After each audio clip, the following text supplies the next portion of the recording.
La respiración celular. Programa 5. Fosforilación oxidativa.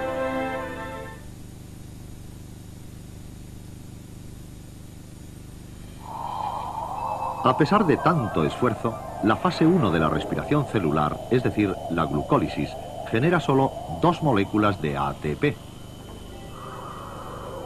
Recordemos, sin embargo, que mucha de la energía de la glucosa ha sido transferida a las moléculas portadoras NADH y FADH2.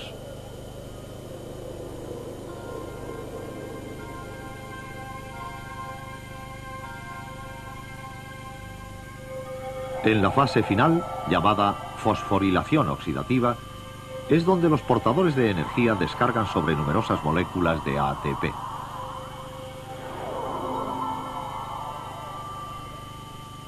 La fosforilación oxidativa se produce dentro de la mitocondria de la célula, dentro de las crestas de la membrana interna. Dentro de la membrana hay un sinfín de estructuras conocidas como cadenas de transporte de electrones. Aquí, dentro de cada cadena, los portadores de energía se utilizan para sintetizar el ATP. Una cadena de transporte de electrones consta de 4 complejos adyacentes fijos en su lugar dentro de la membrana interna. La cadena funciona quitando energía a los electrones a medida que bajan, en pares, por un desnivel que produce el desfase de energía. La energía es transferida, en parte, al espacio que hay entre las 2 membranas mitocondriales, el espacio entre membranas. La fosforilación oxidativa empieza cuando el NADH del ciclo de Krebs dona 2 electrones al primer complejo.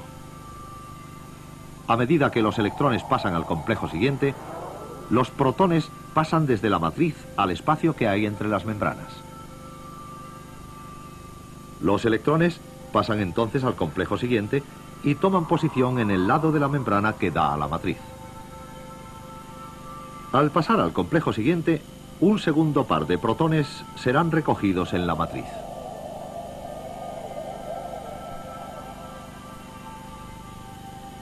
Este complejo, llamado coenzima Q, recorre toda la membrana y empuja a los protones al espacio que hay entre las membranas.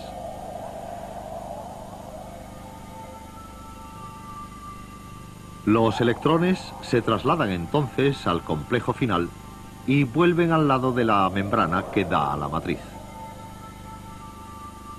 Al final de la cadena, otros protones pasan a través de la membrana al espacio entre membranas. Finalmente, un átomo de oxígeno entra y recoge 2 electrones de la cadena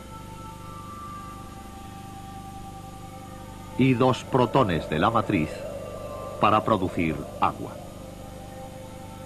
Cada molécula de NADH libera 2 electrones, que moviéndose por la cadena bombean 6 protones de la matriz. El papel principal del oxígeno en la respiración celular es hacer de sifón para los electrones que hay al otro extremo de la cadena. Ahora vamos a tener en cuenta otras moléculas portadoras de energía del ciclo de Krebs, FADH2.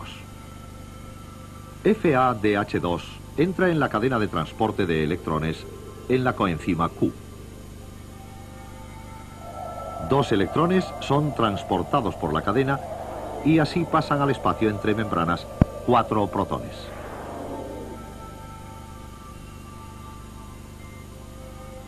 Al final de la cadena, el oxígeno coge de nuevo los 2 electrones.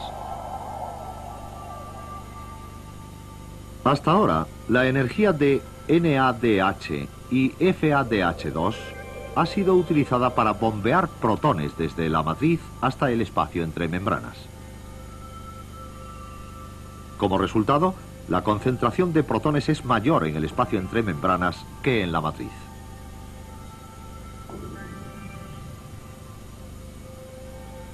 Esto crea 2 tipos de desniveles en la membrana.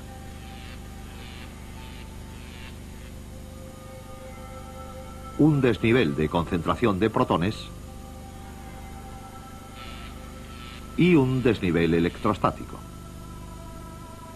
Estos desniveles tienen una energía potencial que será utilizada para sintetizar el ATP. La evidencia sugiere que la energía potencial que cruza la membrana se utiliza cuando los pares de protones pasan por unos canales especiales de la misma. Así, cada par activa una enzima en el lado del canal que da hacia la matriz. Finalmente, esta enzima cataliza la reacción de ADP con un grupo fosfato para sintetizar el ATP. Vamos a revisar la síntesis de ATP a partir de NADH y FADH2. Cada NADH traslada 3 pares de protones al espacio entre membranas que al volver a la matriz producen 3 moléculas de ATP. Ahora, cada molécula de FADH2 traslada 2 pares de protones por la membrana, produciendo 2 moléculas de ATP. Esto va a los portadores de energía producidos en el ciclo de Krebs. No está mal. Pero hay otra carga de energía, la que viene del NADH producido en el citosol mediante la glucólisis. Aunque las moléculas no pueden por sí mismas cruzar las membranas mitocondriales, se las apañan para volver a situar sus electrones en la cadena gracias a lanzaderas altamente especializadas. Los electrones de este ejemplo entran en la cadena en la coenzima Q y bombean 4 protones hacia el interior de la membrana. Así, cada NADH de la glucólisis da como resultado la formación solo de 2 moléculas de ATP.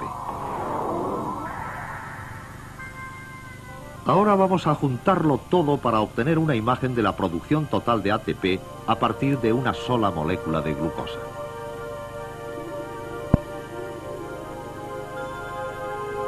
La glucólisis generó 2 ATPs y 2 moléculas de NADH,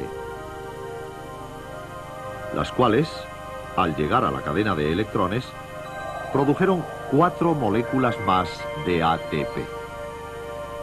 La descarboxilación oxidativa y el ciclo de Krebs produjeron 2 moléculas de ATP, 8 moléculas de NADH y 2 moléculas de FADH2. Las 8 moléculas de NADH se convirtieron en 24 ATPs. Y las 2 moléculas de FADH2 forman 4 moléculas de ATP adicionales. Si lo sumamos todo, la respiración celular produce 36 moléculas de ATP a partir de una molécula de glucosa. Así, estos 36 ATPs representan solo una parte de la energía disponible de la glucosa. La respiración celular toma la energía de la glucosa mediante la glucólisis, la mueve por todo el ciclo de Krebs y la hace bajar por la cadena de transporte de electrones.